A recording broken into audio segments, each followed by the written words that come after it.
여호와여, 주께서 행하신 일로 나를 기쁘게 하셨으니 주의 손이 행하신 일로 말미암아 내가 높이 외치리이다.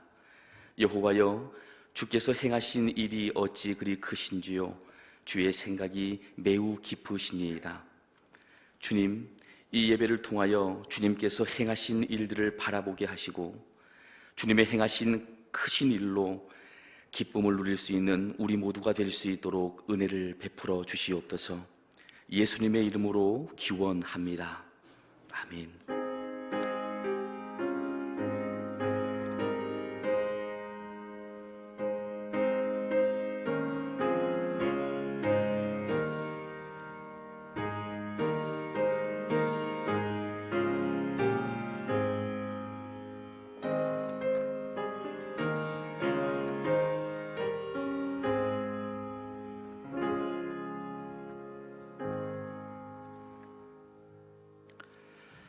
다 함께 임재 찬양함으로 하나님께 영광 올려드리겠습니다.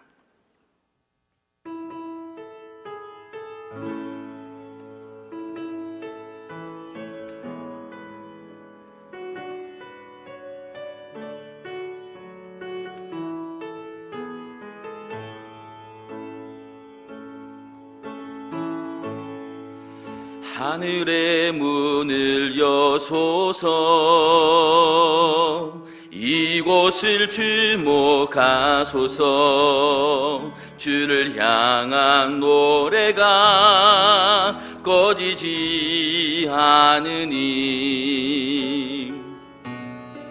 하늘을 열고 보소서. 이곳에 임재하소서. 주님을 기다립니다. 기도의 향기가 하늘에 닿으니 주여 임재하여 주소서. 이곳에 오셔서 이곳에 앉으소서. 이곳에서 드리는 예배를 받으소서. 주님의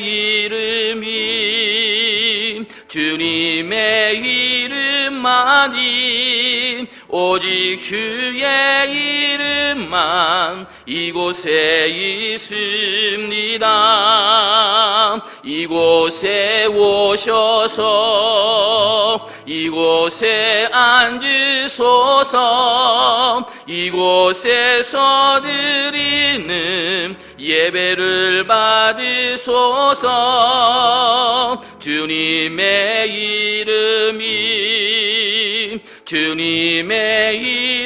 이름만이 오직 주의 이름만 이곳에 있습니다.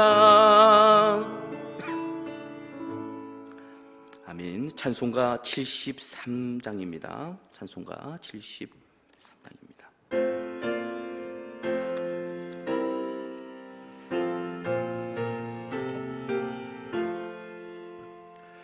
내 눈을 들어 두루 살피니 산악이라 날 돕는 그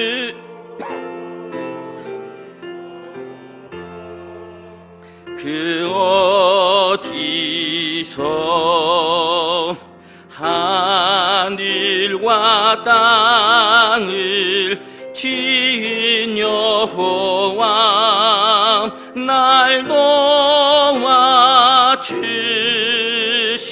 확실하도다. 주께서 나의 가는 곳마다 지키시며 졸지도 않고 깨어 계셔서 늘 지키네.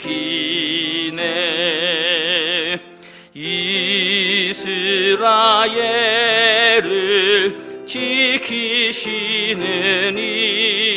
쉬지도 않고 살펴주시네. 여호와 나의 보호자시니 늘 지키며 오른발 들어 보호하시고 그늘 되네. 낮에는 해가 상치 못하며 또 밤에 달이 해지 못하네. 여호와 나의 영혼 지키사 돌보시며 내 모든 죄를 사해 주시고 늘 지키네. 이제로부터 영원 무궁히 주 나의 주리 지켜주시리. 아멘. 새로 개정된 사도신경으로 신앙을 고백하시겠습니다. 나는 전능하신 아버지 하나님, 천지의 창조주를 믿습니다. 나는 그의 유일하신 아들 우리 주 예수 그리스도를 믿습니다. 그는 성령으로 잉태되어 동정녀 마리아에게서 나시고 본디오 빌라도에게 고난을 받아 십자가에 못 박혀 죽으시고 장사된 지 사흘 만에 죽은 자 가운데에서 다시 살아나셨으며 하늘에 오르시어 전능하신 아버지 하나님 우편에 앉아 계시다가 거기로부터 살아있는 자와 죽은 자를 심판하러 오십니다. 나는 성령을 믿으며 거룩한 공교회와 성도의 교제와 죄를 용서받는 것과 몸의 부활과 영생을 믿습니다. 아멘.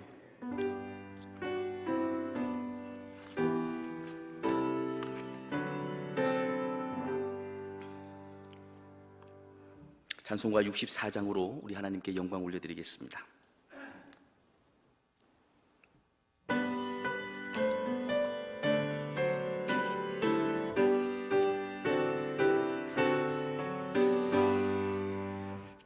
기뻐하며 경배하세 영광의 주 하나님. 주 앞에서 우리 마음 피어나는 꽃 같아 죄와 슬픔 사라지고 의심 그름 거지니 변함없는 기쁨의 주 밝은 빛을 주시네. 땅과 하늘 만물들이 주의 솜씨 빛내고 별과 천사 노래소리 끊임없이 드높아 물과 숲과 산과 골짜 들판이나 바다나 모든 만물 주의 사랑 기뻐 찬양하여라. 우리 주는 사랑이요 복의 근원이시니 삶이 깊은 샘이 되어 바다처럼 넘치네. 아버지의 사랑 안에 우리 모두 형제니 서로 사랑하게 도와주시옵소서. 새벽별의 노래 따라 힘찬 찬송 들으니 주의 사랑 줄이 되어 한맘 되게 하시네. 노래하며 행진하여 싸움에서 이기고 승전가를 높이 불러 주께 영광 돌리세. 아멘.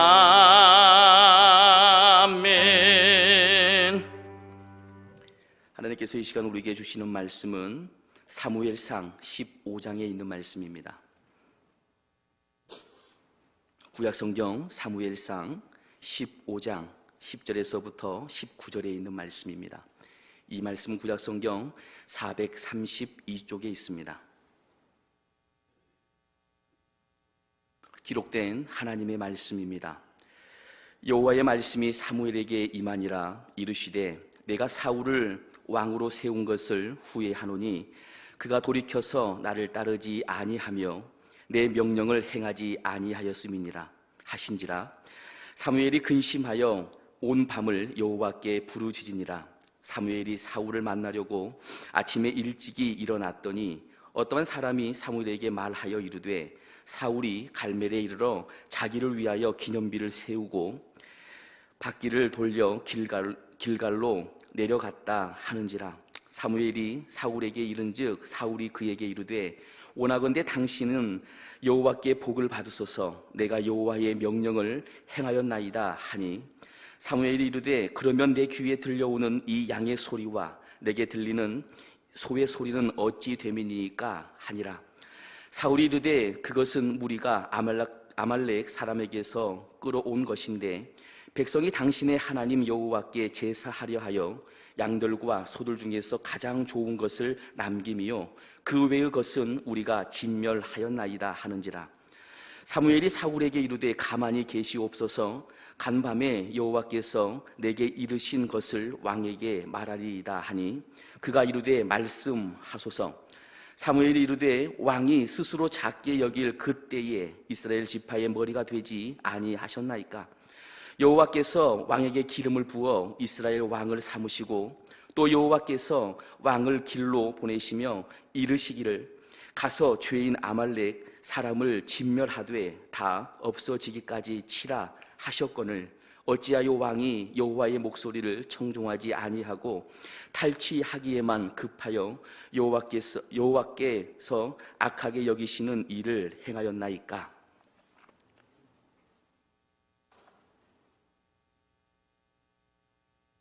기도합니다.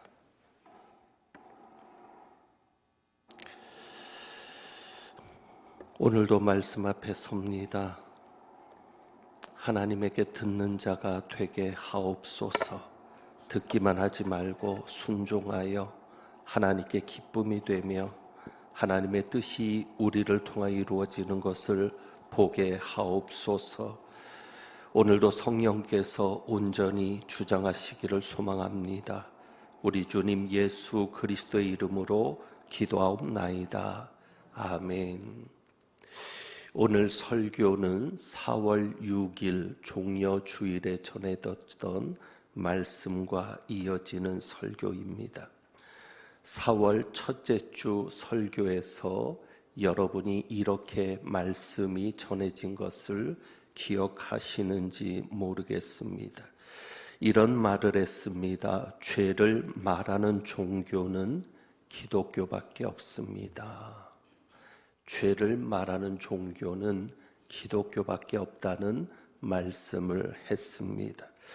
어떤 분은 그 말에 대해서 의구심을 가졌을 수도 있습니다.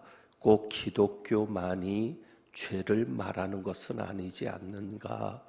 불교에서도 죄에 대해서 언급하고 있지 않나? 이렇게 의구심을 가졌던 분이 있을 겁니다. 오늘 설교 제목은 신들과 함께라는 제목입니다. 신들과 함께.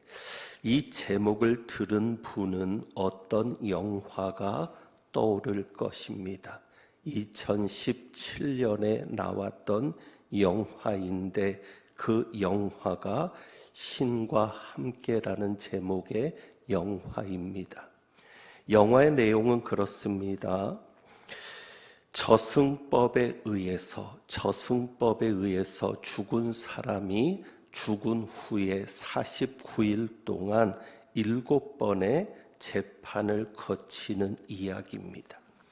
이것이 불교적인 세계관에 의해서 만들어진 영화인데 49일 동안 7번의 재판을 거치기 때문에 49제가 불교에서는 중요합니다. 49일 동안의 재판을 거쳐서 윤회를 하는데 환생을 결정받기도 하니까 그래서 49제를 그 어떤 제사보다 성대하게 치르는 것이 불교입니다. 그런데 우리는 이것을 믿지 않습니다. 우리는 죽으면 바로 영생이 결정되고 천국이 결정되기 때문에 49일이라는 기간을 믿지 않고 그래서 기독교는 49제를 드리지 않습니다. 그런데 이 신과 함께라는 제목의 영화의 부제가 있습니다. 그 부제가 죄와 벌입니다. 그러니까 신과 함께 그리고 거기에 죄와 벌 이런 제목을 부제로 달아 놓은 것을 보면 불교도 역시 죄를 말하고 벌을 말하는 것 아닌가 이렇게 오해할 수가 있습니다. 하지만 거기서 말하는 죄와 성경이 말하고 있는 죄는 분명히 다릅니다. 저는 그 영화를 보면서 신과 함께라는 제목을 이렇게 바꿔야 한다라고 생각했습니다. 어떻게요? 신들과 함께. 정확하게 불교적인 사상을 담는다고 하면 신과 함께가 아니라 신들과 함께입니다. 왜 그렇습니까? 불교에서는 한 명의 신을 말하지 않습니다. 불교는 신이 하나만 존재하지 않습니다. 수많은 신이 존재합니다. 우리가 부처를 말하는데 부처도 한 명이 아니라 수많은 부처가 존재하는 겁니다. 사람이 죽어서 신이 될 수도 있고 사람이 죽어서 부처가 될 수 있다고 하는 것이 불교입니다. 그래서 영화를 보신 분은 알지만 그 두 번째 편에서 속편에서 분명히 드러났는데 염라대왕도 거기에 나오는 최종적인 심판권을 가진 염라대왕도 죽었던 사람이 임무를 맡은 겁니다. 어느 나라의 유명한 장수가 죽었는데 죽어서 저승에서 임무를 맡은 것이 염라대왕입니다. 그러니 신들입니다. 하나의 신이 존재하는 게 아니라 수많은 신이 존재하고 사람이 죽어서 신이 될 수도 있는 것이 불교입니다. 그러니까 불교에서는 석가모니나 부처가 신인 것처럼 말하고 불공을 드리게 하지만 본질적으로 실제적인 신적인 존재가 없는 겁니다. 그러니까 우리가 믿는 성경에서 말하는 하나님과 같은 존재는 불교에는 없습니다. 오히려 인간이 부처가 될 수 있는 길을 열어주고 있습니다. 그렇기 때문에 영화에서도 드러나는 것이 있습니다. 이 불교의 교리가 힌두교를 뿌리로 내리고 있어서 굉장히 복잡합니다. 그러니까 어떤 승려도 불교의 교리를 온전하게 정리하거나 하나로 엮어내지를 못합니다. 그런데 저는 사실 더더욱 부족하죠. 제가 전문적으로 그것을 연구한 것은 아니기 때문에 그저 지금까지 제가 살핀 대로 간단하게 이야기할 수밖에 없음을 여러분이 이해해 주시기 바랍니다.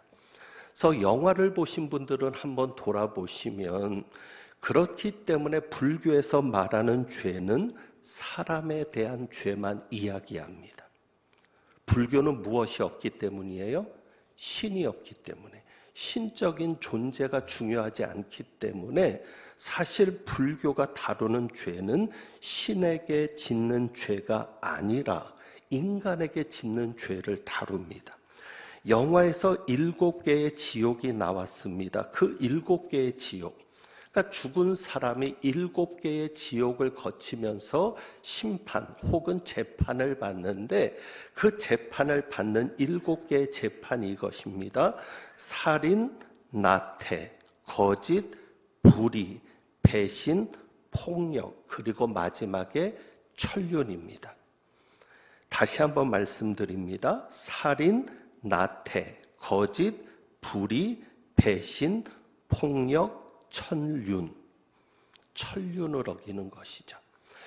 자, 여기에 공통적인 것이 있습니다. 공통적인 것이 무엇이죠? 신에게 죄를 짓는 겁니까? 사람에게 죄를 짓는 겁니까? 사람에게. 환생을 결정하는 심판을 받는 데 있어서 중요한 것이 사람에게 짓는 죄이지 신에게 짓는 죄가 아니었습니다.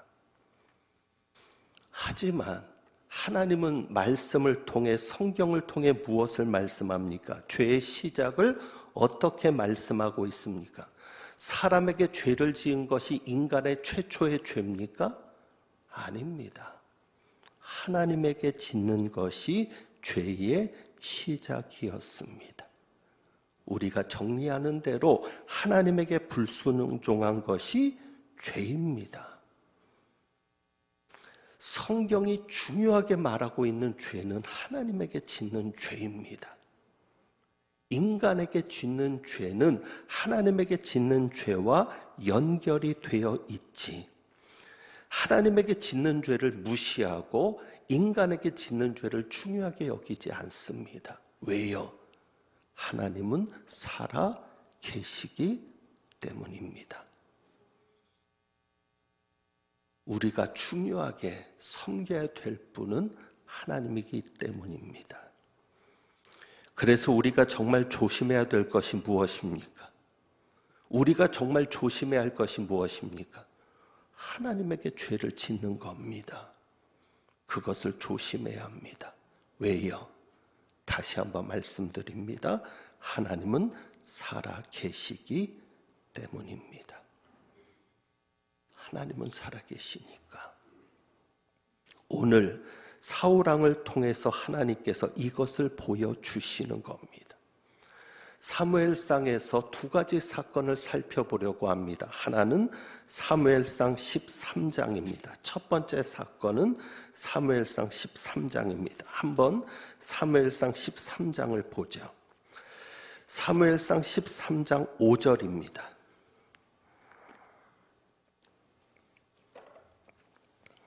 이 2가지 사건 때문에 사울은 왕위를 내려놓아야 했습니다. 하나님께서 사울에게서 왕위를 빼앗았습니다. 그리고 그 왕권을 다윗에게 넘겼습니다.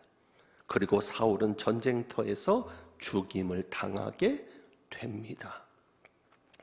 그 결정적인 사건, 하나님의 마음이 사울에게서 떠나고 하나님의 계획이 사울에게서 떠난 그 결정적인 사건이 2가지인데, 그것이 바로 사무엘상 13장과 오늘 봉독한 사무엘상 15장에 나옵니다. 자, 5절에 보면, 사무엘상 13장 5절에 보면 블레셋의 대군대가 쳐들어옵니다. 군대들의 규모를 거기에 잘 기록해 놓았습니다.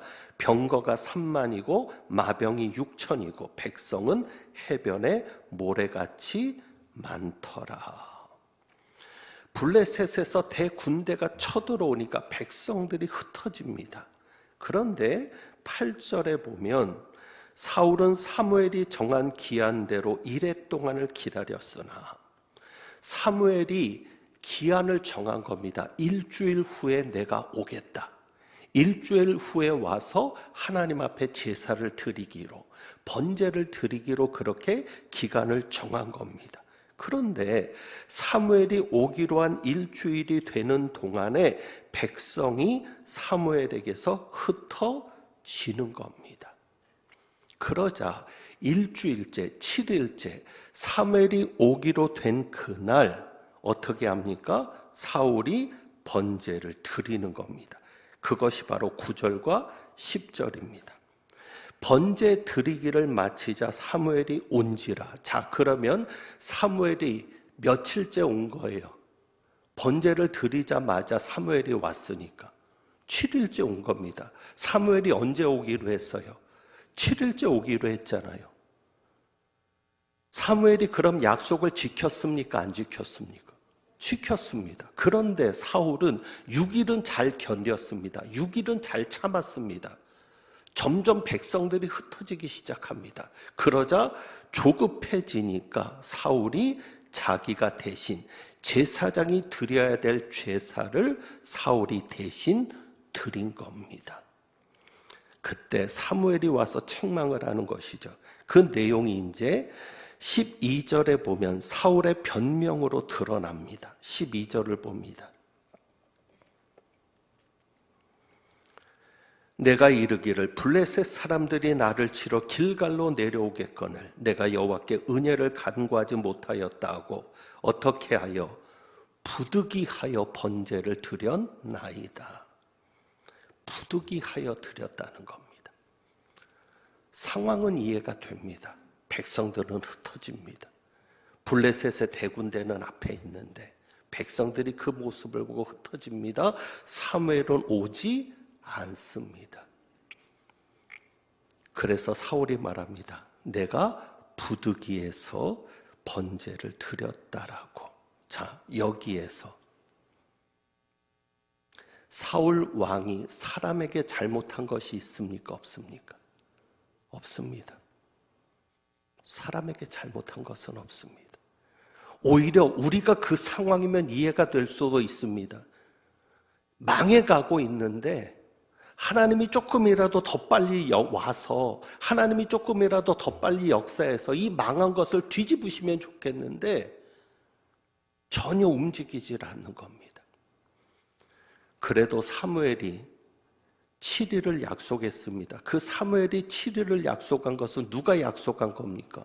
하나님의 약속입니다. 그러면 하나님의 약속을 믿고 기다렸어야죠. 상황이 어렵더라도 하나님을 바라보고 견뎠어야죠. 사울이 번제를 드린 잘못도 있지만 결국은 하나님을 믿고 기다리지 못한, 그래서 누구에게 죄를 지은 겁니까? 하나님에게 죄를 지은 겁니다. 그래서 14절에 보면 이렇게 사무엘이 말합니다. 지금은 왕의 나라가 길지 못할 것이라. 하나님께서 왕에게 명령하신 바를 왕이 지키지 아니하였으므로. 사람에게 잘못한 것은 아니지만 누구의 명령을 지키지 않았기 때문에, 하나님의 명령을 지키지 않았기 때문에 하나님께서 그의 마음에 맞는 사람을 구하여, 이것 때문에 바울이 다윗이 하나님의 마음에 맞는 사람이라고 이야기하는 겁니다. 하나님께서 그의 마음에 맞는 사람을 구하여 하나님께서 그를 그의 백성의 지도자로 삼으실 것이다. 삼으셨느니라. 삼으셨느니라. 이미 끝났다는 겁니다. 누구의 명령을 지키지 않았어? 하나님의 명령을 지키지 않았어.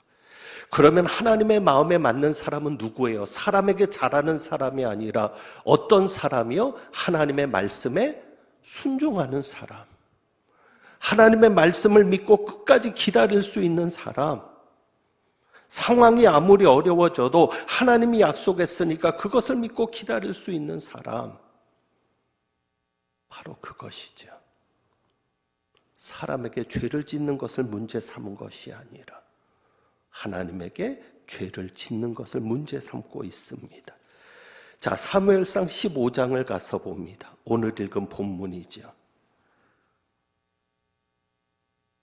사울이 아말렉을 칩니다. 하나님께서는 모든 것을 진멸하라고 했는데 하지 않습니다. 9절에 보면 사울과 백성이 아각과 그의 양과 소의 가장 좋은 것 또는 기름진 것과 어린 양과 모든 좋은 것을 남기고 진멸하기를 즐겨 아니하고, 좋은 것은 남기는 겁니다. 그리고 무엇을 진멸해요? 가치 없고 하찮은 것을 진멸하는 겁니다. 하나님의 명령은 무엇이었어요? 그 앞에 우리가 분명하게 나오죠. 2절 3절입니다. 2절 3절에 지금 가서 아말렉을 쳐서 그들의 모든 소유를 남기지 말고 진멸하되. 그런데 사울과 백성들은 어떻게 했어요? 좋은 것은 남겨두고 하찮은 것은 진멸합니다. 11절에 보면 그래서 하나님께서 후회하십니다. 내가 사울을 왕으로 세운 것을 후회하노니 그가 돌이켜서 나를 따르지 아니하며 내 명령을 행하지 아니하였음이라. 13절에 보면 사무엘이 오니까 사울은 당당하게 얘기합니다. 13절에 당신은 여호와께 복을 받으소서 내가 여호와의 명령을 행하였나이다. 사울은 하나님의 명령을 행했다고 말합니다. 내가 하나님의 명령대로 아말렉을 쳤다는 것이죠. 자, 그런데 15절에 보면 이렇게 얘기합니다. 사무엘이 양의 소리와 내게 들리는 소의 소리가 어찌 됨이냐고 말하니까 사울이 이렇게 말하죠. 그것은 무리가 아말렉 사람에게서 끌어온 것인데 백성이 당신의 하나님 여호와께 제사하려 하여 양들과 소들 중에서 가장 좋은 것을 남김이요. 변명을 이렇게 합니다. 다 진멸하라고 했는데 좋은 것을 남긴 이유에 대해서 하나님 앞에 제사를 지내기 위해서 좋은 것을 남겼습니다. 공교롭게 남겨진 게 하나님 앞에 제사를 드릴 때 쓰는 양과 소이기도 합니다. 어떻게 보면 정말 이 말이 사실일 수도 있습니다. 백성들이 선동을 해서 좋은 것을 남겼는데 하나님에게 제사를 지내기 위해서 우리가 좋은 것을 남기자라고 했을 수도 있습니다. 이해하려고 하면 이해가 안 되는 것도 아니죠. 하나님께 좋은 것을 드리겠다는데. 그런데 23절에 보면 하나님이 뭐라고 얘기하십니까? 순종이 제사보다 낫다고 말씀하시면서 23절에 왕이 하나님의 말씀을 버렸으므로 여호와께서도 왕을 버려 왕이 되지 못하게 하셨나이다. 왕이 하나님의 말씀을 버렸기 때문에 하나님도 왕을 버렸습니다. 두 사건의 공통적인 것이 무엇입니까? 공교롭게 제사와 관련이 있습니다. 앞에서는 사무엘이 번제를 드리고자 했는데 정한 기간 동안 기다리다가 하루만 더 참았으면 되는데 참지 못하고 사울이 제사를 지냈습니다. 여기서도 제사와 관련해서 사울이 얘기합니다. 우리가 하나님 앞에 좋은 것으로 제사하려고 남겼나이다. 두 사건의 공통적인 것은 사람에게는 잘못한 것이 없습니다. 사울이 하나님에게 버림받을 정도로 사울이 왕에게서 내쫓겨야 될 정도로 사람들에게 잘못한 것이 없습니다. 한편으로는 그 상황이 이해가 됩니다. 그런데 문제가 어디 있어요? 사람에게 잘못한 것이 문제가 아니라 하나님에게 죄를 짓는 것이 더 큰 문제입니다. 여러분, 하나님께서 보시는 죄는 하나님에게 죄를 짓는 겁니다. 기독교가 말하는 죄는 하나님께 짓는 죄입니다. 왜요? 하나님은 살아 계시기 때문입니다. 우리가 살아계신 하나님을 어떻게 섬기느냐? 그래서 하나님은 그것을 너무 중하게 보시는 겁니다. 하나님께 거역하는 죄, 하나님의 말씀에 불순종하는 죄, 그것은 결국 하나님의 말씀을 버리는 죄입니다. 지금은 참 어려운 상황입니다. 코로나19로 인해서 교회도 참 힘든 시간을 보내고 있습니다. 제가 보니까는요, 목사가 예배가 없으니까 목사가 아니더라고요. 예배가 없으면 편할 것 같은데 오히려 그 시간들이 얼마나 불편했는지 모릅니다. 한 번도 입술이 부르튼 적이 없는데 양쪽이 부르터서 얼마나 고생했는지 모릅니다. 왜요?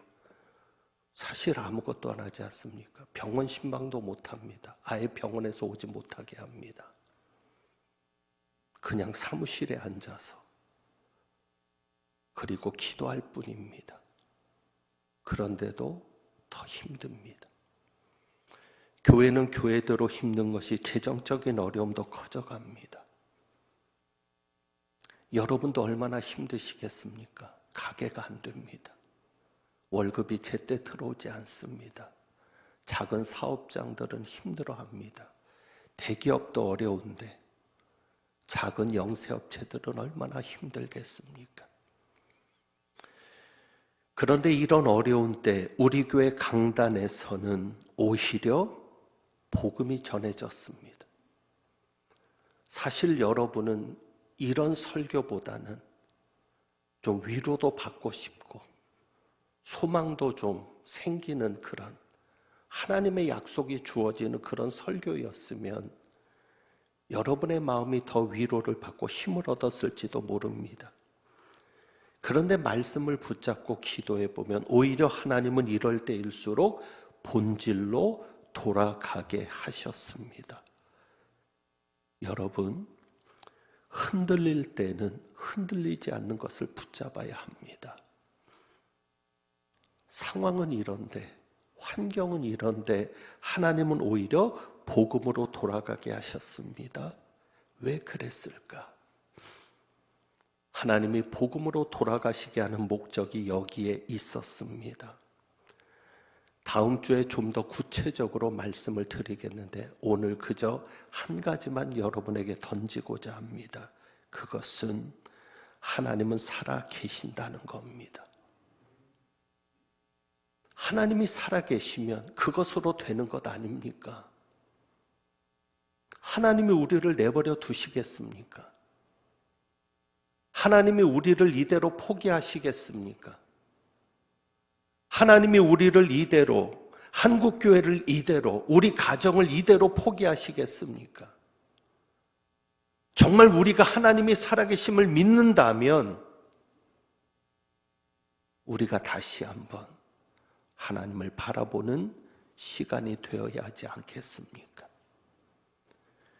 이번 코로나19는 우리가 할 수 있는 것이 아무것도 없음을 깨닫게 했습니다.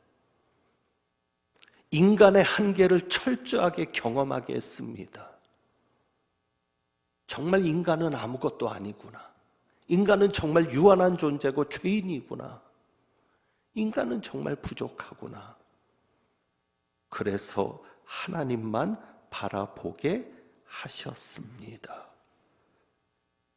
많은 이들이 코로나19 사태 해결을 얘기합니다. 그런데 우리는 분명하게 정의합니다. 코로나19의 해결은 하나님에게 있습니다. 그래서 죄를 이야기하는 겁니다. 왜? 하나님을 기억하자고. 죄인인 우리가 할 수 있는 것이 무엇입니까? 죄의 용서도 하나님이 주도권을 가지고 여기까지 오게 하셨는데, 그래서 하나님이 죄와 구원과 영생을 이야기하게 하시면서 나는 하나님이다. 내가 살아있다.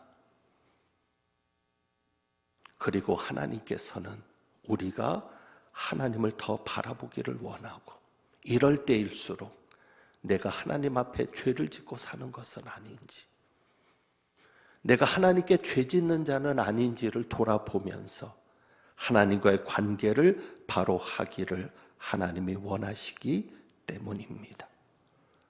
아무쪼록 하나님이 살아계시니 여러분이 그 하나님의 살아계심을 믿고 하나님을 더욱 붙드는 은혜가 있기를 주님의 이름으로 축원합니다. 기도하겠습니다.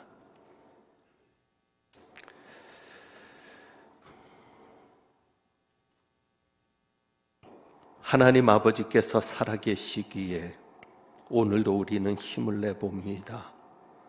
오늘도 우리는 용기를 가져봅니다. 그리고 하나님께 기도합니다. 부족한 종이고 부족한 마음이고 부족한 입술이지만 참으로 하나님 앞에 기도하면서 하나님께서 역사하시기를 기대합니다. 무엇보다도 사울왕의 잘못을 보면서 이제 무엇이 잘못되어 있는지를 구체적으로 보게 될 터인데 우리도 그렇게 하나님에게 죄를 짓고 사는 것은 아닌지 돌아보는 우리가 되게 하옵소서. 모든 사람들이 세상을 주목하고 사람들에게만 관심을 가질 때 우리는 더욱 하나님께 관심을 갖는 저희들이 되게 하옵소서. 우리 주님 예수 그리스도의 이름으로 기도하옵나이다. 아멘. 찬송가 251장 찬송합니다.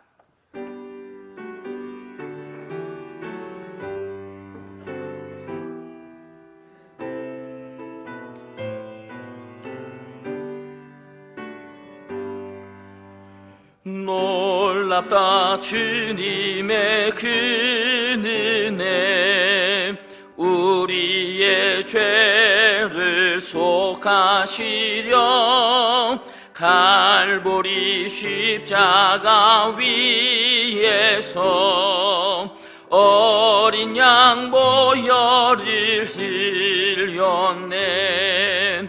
주의 은혜 우리의 죄를 다 씻었네. 주의 은혜 우리의 죄를 다 씻었네. 죄악은 성난 파도같이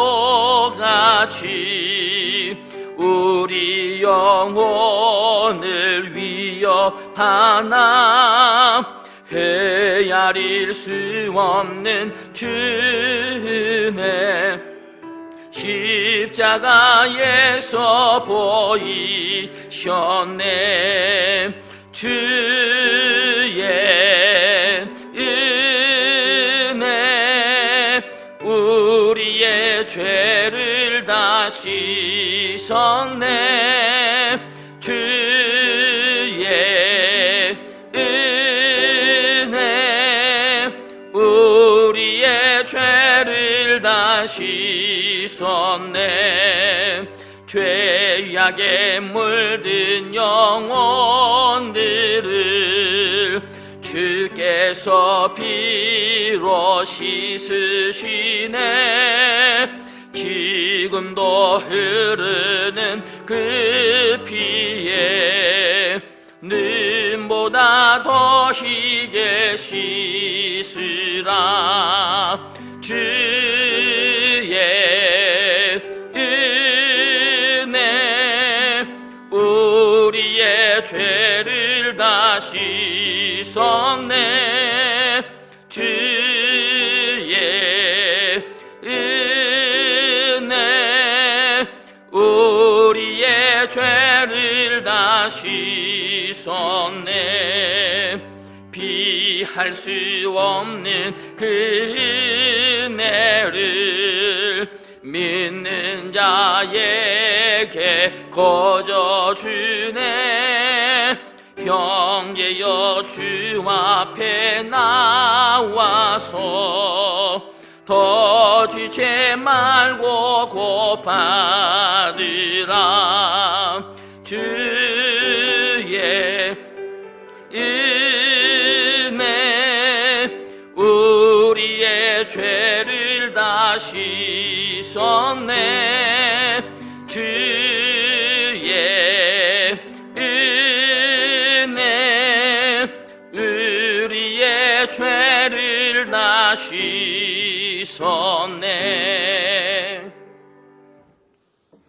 기도합니다. 하나님 아버지, 오늘도 주님 앞에 귀한 예물을 드렸습니다. 가정에서도 예배하면서 주님 앞에 예물을 드렸는데 드려진 예물이 하나님 큰 은혜와 복을 주셔서 부족함이 없이 넘치는 은혜를 경험하게 하옵소서. 우리 주님 예수 그리스도의 이름으로 축복하며 기도하옵나이다. 아멘. 우리 건축을 위해 함께 기도하도록 합니다. 기도문을 보면서 같이 기도합니다. 선교 2세기를 열어가는 오랜 역사를 지닌 광릉내 교회 과관련센터 건축에 동참하도록 허락하신 하나님 아버지 감사합니다. 미래의 하나님의 큰 일꾼이 될 다음 세대를 위해 꼭 필요한 공간을 마련하게 하시니 감사합니다. 다윗은 간절한 소원을 가지고도 이루지 못했는데 부족한 저희에게 기회를 주시니 감사합니다. 하나님 아버지, 건축을 위해 기도합니다. 공사하기 좋은 날씨를 주옵소서. 시공을 맡은 신부건설이 사명을 가지고 잘 감당하며 준공할 때까지 어려움이 없도록 지켜 주옵소서. 공사 기간 동안 안전사고가 일어나지 않게 하옵소서. 건축 기간 동안 사탄이 틈타지 못하게 하시고 산발랏과 도비아 같이 교회 건축을 비방하거나 방해하는 사람이 성도뿐 아니라 동네 사람 중에서라도 없게 하옵소서. 건축하는 동안 성도들이 복을 받게 하옵소서. 건축 재정에 어려움이 없게 하시고 무엇보다 성도들이 기쁨으로 자원하여 건축에 동참하게 하옵소서. 건축 후에 이 공간에서 활동할 우리의 자녀 손들이 믿음 안에 잘 성장하게 하시고 하나님의 사명을 온전히 감당하는 교회가 되게 하옵소서. 교회 반석 되시는 우리 주님 예수 그리스도의 이름으로 기도합니다. 아멘. 축도합니다. 하나님은 내게 복을 주시고 너를 지키시기를 원하며 하나님은 그의 얼굴을 내게 비추사 은혜 베푸시기를 원하며 하나님은 그 얼굴을 내게로 향하여 드사 평강 주시기를 원하노라. 오늘도 말씀을 통해 하나님께서 살아계시니 그것으로 충분함을 믿으며 어려운 상황과 사람들 속에서도 그것 바라보지 않고 하나님만 바라보며 나가는 모든 백성들 위에 우리 주님 예수 그리스도의 은혜와 아버지 하나님의 사랑과 성령님의 교통하시며 충만케 하심이 이제부터 영원까지 함께 하시기를 축원하옵나이다. 아멘.